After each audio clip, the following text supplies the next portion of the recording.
Ibu kandung almarhum Nizam, yaitu Lisnawati, ungkap ada retak-retak di bagian kepala almarhum usai diduga disiksa ibu tirinya di Sukabumi, Jawa Barat.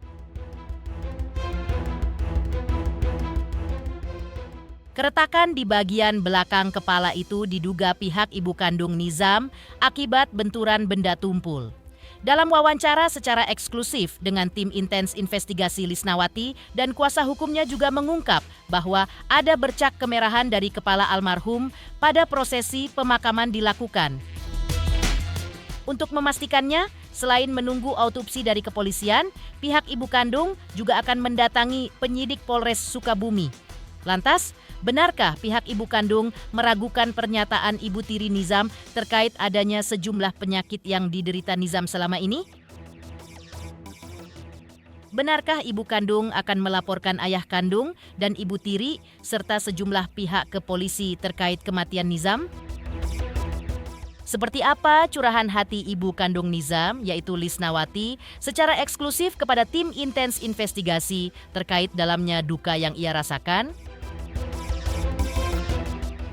Pemirsa, bersama intens investigasi, kami hadirkan kabar terkini, terpercaya, dan teraktual.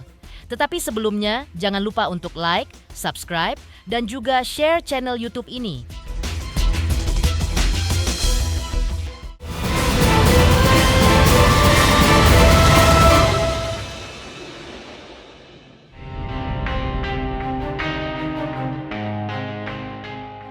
Viral seorang anak bernama Nizam yang meninggal setelah alami penyiksaan sadis nan kejam, diduga dilakukan oleh ibu tirinya di Sukabumi, Jawa Barat.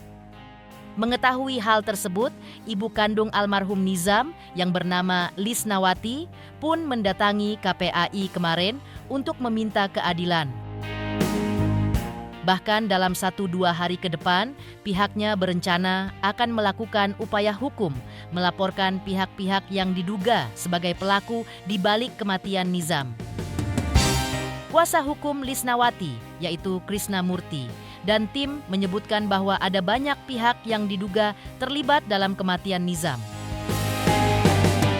Tak hanya itu, Lisnawati selaku ibu kandung Nizam juga mempertanyakan alasan mengapa dirinya tak bisa bertemu putra kandungnya selama 4 tahun belakangan ini. Ini bukan hanya sekedar persoalan hukum, tapi ini tragedi kemanusiaan seorang ibu yang kehilangan anaknya. Makanya kita melaporkan hari ini ke KPI untuk minta pendampingan. Karena kita akan resmi melaporkan sebagai korban kepada Polres dalam 1-2 hari ini. Kenapa kita laporkan? Karena banyak kita duga, patut kita duga, ini banyak yang terlibat di dalam kematiannya Nizam sendiri. Selama 4 tahun nggak pernah ketemu Nizam, tidak diperbolehkan ketemu Nizam. Jadi ketika ketemu Nizam, dia sudah meninggal dunia. Dan perlu kita garis besarkan di sini bahwa perkawinan Bu Lisnawati dengan bapaknya Nizam itu perkawinan siri. Artinya keperdataan melekat kepada ibunya. Bahkan akte kelahirannya pun juga atas nama ibunya Lis. Nggak boleh ketemu sama anak. Terakhir ketemu 7 tahun. 7 tahun ke belakang, 7 tahun. Waktu umur 7 tahun. Karena disangka saya udah meninggal, kata ayahnya gitu. Didampingi tim kuasa hukum Krishna Murti, ibu kandung Nizam saat berada di KPAI juga menyebutkan bahwa komunikasi dirinya dengan anaknya Nizam diputus oleh ayah kandungnya. Tak hanya itu, kuasa hukum ibu kandung almarhum Nizam, yaitu Krishna Murti, juga mengungkapkan bahwa pihaknya mendapat informasi bahwa terdapat retak di bagian kepala mendiang Nizam. Pihaknya menduga keretakan bagian kepala almarhum tersebut akibat benturan benda tumpul. Namun terkait kebenarannya, pihaknya masih menunggu pengecekan melalui hasil autopsi dari kepolisian. Karena itu, Krishna Murti akan menanyakan hal itu kepada penyidik di Polres Sukabumi, Jawa Barat. Diputus komunikasinya itu ya? Memutus pihak suami. Tapi mengetahui nggak ada pernikahan dengan Enggak, usaha mah pengen usaha. Sampai pengen apa udah dilakuin? Ya udah dilakuin. Apa usahanya? Ya, Untuk ketemu anak kandungnya? Nihil, susah dibawa. Bahkan ibu saya sakit juga, mau pengen ketemu dulu sama anak saya, susah. Tapi sempat ketemunya neneknya kalau nggak salah setahun yang Iya. lalu atau apa ya? 4 tahun yang lalu, enggak, 3 berapa? tahun yang lalu. 3 tahun yang 3 lalu tahun terakhir ketemu neneknya dengan Nizam. Terus Nizam minta gimana? Pengen nangis-nangis, pengen ikut sama neneknya. Tapi susah di itu sama ayahnya, ditinggal sama ayahnya. Bahkan anak Mau ikut tinggal sama neneknya. Kita menunggu hasil otopsi dari Jakarta, karena dari Rumah Sakit Bayangkara hasil otopsinya itu kan baru sebagian. Jadi ada organ-organ tubuh di dalam tubuh Nizam itu yang mengalami pembekakan.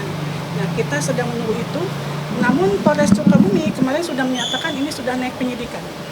Artinya kita dalam 1-2 hari ini seperti Bang Krisna sampaikan, kita akan melaporkan seseorang lah seperti itu ya terkait kasus ini. Kita belum terima itu, kita belum dapat laporan itu. Cuman kita dengar bahwa ada benda tumpul, terus kalau nggak salah di belakang kepalanya itu ada apa? Ada retak, katanya belakang kepalanya itu ada retak. Kita baru dapat infonya aja, katanya di belakang kepalanya ada retak. Tapi terkait info itu benar atau belum, nanti makanya kita akan ke Polres, ya kan, ke Polres Sukabumi. Usai dari KPAI, ibu kandung almarhum Nizam Lisnawati secara eksklusif kepada tim intens investigasi mengakui kesedihan dan penyesalannya yang mendalam atas peristiwa meninggalnya putra tercintanya. Ia mengaku merasa benar-benar sakit dan kalbunya terasa hancur atas kepergian Nizam. Hatinya diselimuti rasa geram ketika mendengar bahwa ada dugaan unsur kekerasan di balik meninggalnya Nizam. Jika waktu bisa diputar lagi, ia ingin Nizam kembali kepadanya dan ingin melihat wajahnya lagi. 2011 saya bercerai sama suami dikarenakan saya pernah sempat KDRT juga.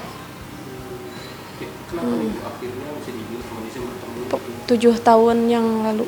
7 tahun yang lalu. Yang namanya ibu ya sakitnya pasti sakit, benar-benar sakit gitu ya. Itu saya benar-benar sangat sakit, sangat gimana, pengen kalau bisa mah ya gitu. Pengen sampaikan ke akar-akarnya setuntas-tuntasnya, pengen keadilan yang benar-benar keadilan buat anak saya gitu. Biar anak saya tenang di sana. Bisa hukuman mati juga kalau bisa mah. Kuasa hukum Lisnawati ibu kandung Nizam juga secara eksklusif kepada tim intens investigasi mengungkapkan bahwa kini pihaknya masih menunggu hasil otopsi menyeluruh atas tubuh Nizam.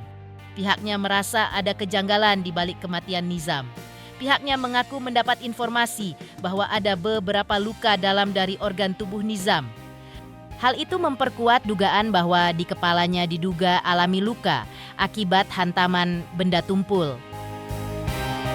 Pihak Lisnawati membantah pernyataan bahwa Nizam menderita leukemia ataupun autoimun seperti yang santer disebutkan oleh ibu tirinya. Lantas benarkah Lisnawati juga akan menempuh langkah hukum melaporkan dugaan kejanggalan itu ke polisi? Kita ke KPAI. KPAI itu kita minta dukungan bahwa atas meninggalnya Nizam ini artinya ada kasus yang buat kami semua ini mengagetkan ya, karena kasus ini korbannya adalah anak di bawah usia dan dugaan pelakunya adalah orang terdekat. Dan ini ada 2 undang-undang yang terkait dengan kasus ini adalah Undang-Undang Perlindungan Anak dan Undang-Undang RT. Dan ancaman hukumnya nggak main-main, 15 tahun lebih malahan. Nah kemudian kami ke KPAI itu karena kemarin setelah kasus ini viral, KPAI, Komisi 3, bahkan dari Polres Sukabumi pun sudah menyatakan bahwa ini sudah naik penyidikan. Artinya kalau sudah naik penyidikan, 2 alat bukti sudah terpenuhi. Tinggal kita menunggu siapakah tersangkanya. Kita juga sudah mengantongi nama ya. Dan kedua, hasil otopsi memang belum sempurna. Hasil otopsi itu kemarin dari Sukabumi baru otopsi bagian luar dari Nizam. Jadi otopsi yang selanjutnya itu kita sedang menunggu otopsi dari forensik Jakarta untuk luka-luka dalam organ tubuhnya Nizam. Jadi ada pembengkakan di dalam paru-paru dan jantung. Bekerja keras untuk mencapai keadilan untuk almarhum Nizam. Karena meninggalnya itu tidak wajar. Ya gitu, dikatakan dia sakit leukemia dan autoimun. Nyatanya sejarah tidak pernah menyebutkan anak ini punya penyakit itu. Gitu. Jadi rencananya besok kami akan bikin laporan di Polres Sukabumi. Kemudian juga atensi, dan jadi tadi ada sedikit bocoran bahwa di tengkorak bagian kepalanya ada retak. Ibunya pada saat pemakaman juga ada darah di kafan ya. Gitu. Dan juga ada pembekakan di jantung dan organ tubuh bagian dalam, paru-paru dan jantung. Kami tunggu hasilnya bagaimana. Jadi sampel dari jantung dan paru-paru Nizam sudah dikirim ke forensik di Jakarta dari Bayangkara, bahwa semua yang terkait kasus ini sudah diperiksa, termasuk ayah dan ibu tiri, teman-temannya di pesantren. Tinggal ibu kandungnya harusnya hari ini, cuman karena kita di sini diundur besok gitu. Tinggal itu. Artinya undang-undang perlindungan anaknya ada, juga undang-undang ke KDRT-nya pun ada. Jadi ancaman hukuman itu 15 tahun dan ada penambahan. Begitu. Bahkan kalau ada pasal terbukti pembunuhan berencana. Di sisi lain, ayah kandung almarhum Nizam juga mengungkapkan bahwa ibu kandung tak temui Nizam selama 4 tahun belakangan ini. Lantas, apa gerangan yang membuat ibu kandung tak bisa lagi menemui anaknya?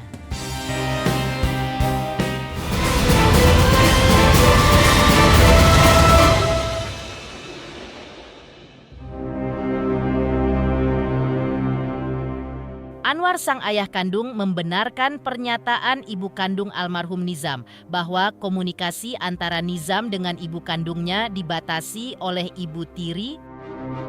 Adapun alasannya adalah agar fokus Nizam tidak terbagi-bagi dan ia bisa fokus dalam belajar. Namun Anwar menegaskan bahwa bukan dirinya lah yang membatasi komunikasi antara ibu kandung dengan Nizam, melainkan ibu tirinya.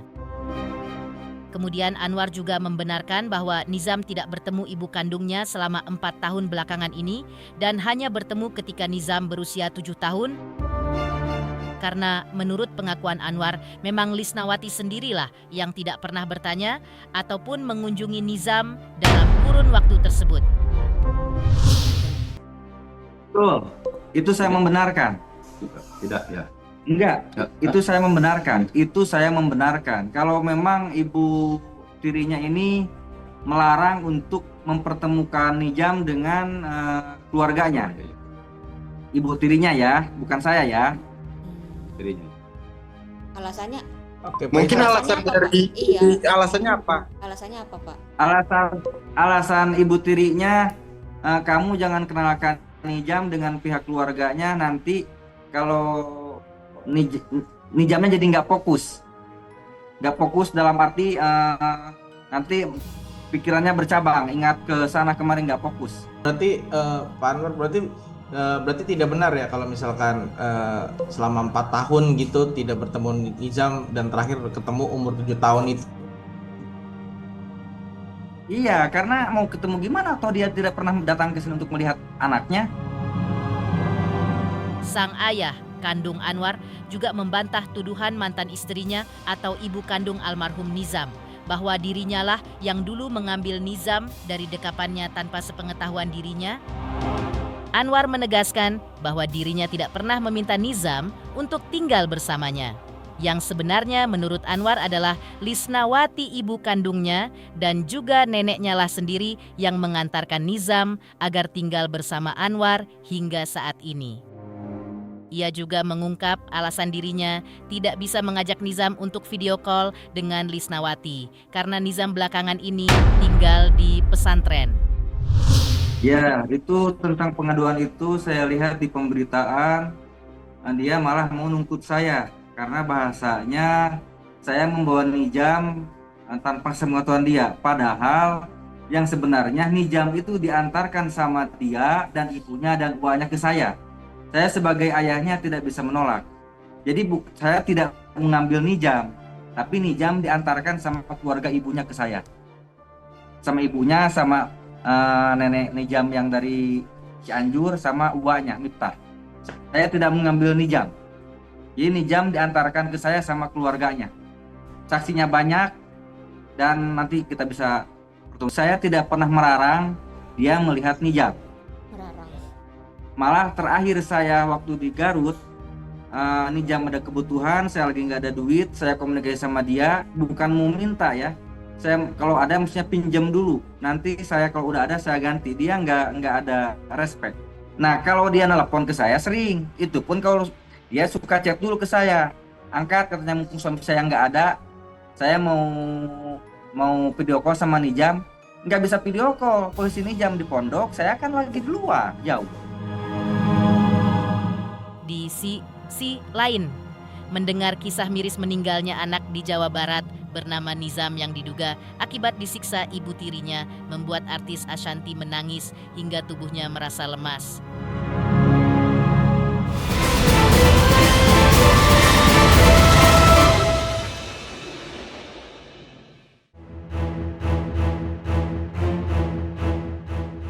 Tangis duka dan amarah diungkapkan para artis yang mengikuti kasus penyiksaan yang dialami bocah berusia 12 tahun asal desa Bojongsari, Jampang Kulon, Sukabumi, Jawa Barat diduga dilakukan oleh ibu tirinya. Di antaranya datang dari artis Ashanty yang mengaku tak kuasa menahan kesedihan dan tangisnya ketika melihat pemberitaan di sosial media terkait penyebab meninggalnya Nizam.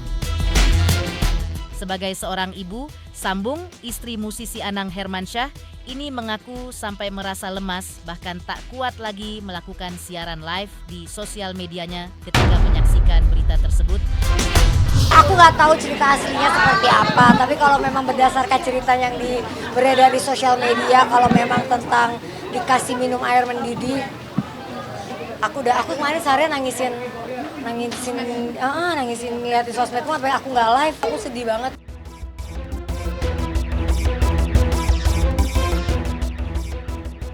Pemirsa Intens Investigasi, jangan lupa saksikan terus Intens Investigasi. Dan pastikan jangan lupa untuk like, subscribe, share, dan juga komen. Tim redaksi Intens Investigasi juga mengucapkan banyak terima kasih kepada semua subscribers. Hingga kanal Intens Investigasi kini sudah jelang 4 juta subscribers.